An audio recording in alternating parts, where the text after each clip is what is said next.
Welcome to the Daily BA. My name is Ryan O, and today we're going to talk about the importance of keeping up with other areas of psychology. So in 2013, I had the opportunity to go to an acceptance and commitment therapy boot camp. Steve Hayes and Kelly Wilson were among the two of like 8 or 12 presenters that were going on there.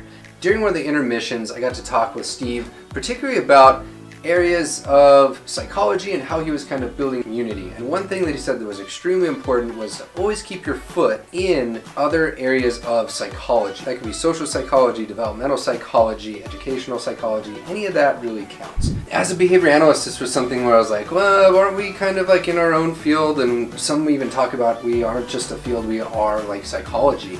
And he said, yeah, like very much so you can have your own worldview and whatnot, but psychology in general is all of these things, and each area asks its own individual, very important questions.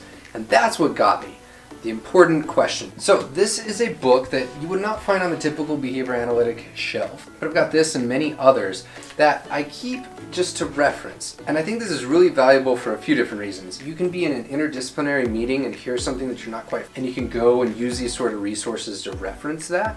So what I use these books and other books like it most for is when we're recording for the Why We Do What We Do podcast.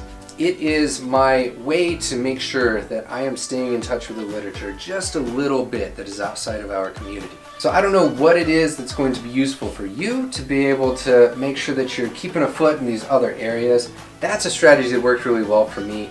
It doesn't have to be this book, just find access and consume something that is outside of our field would be my suggestion. I'd be really interested to know what books you're finding useful to reference in and outside of the field, as well as how you're keeping up with the developments that are not just in behavior analysis. And with that said, that's your Daily BA.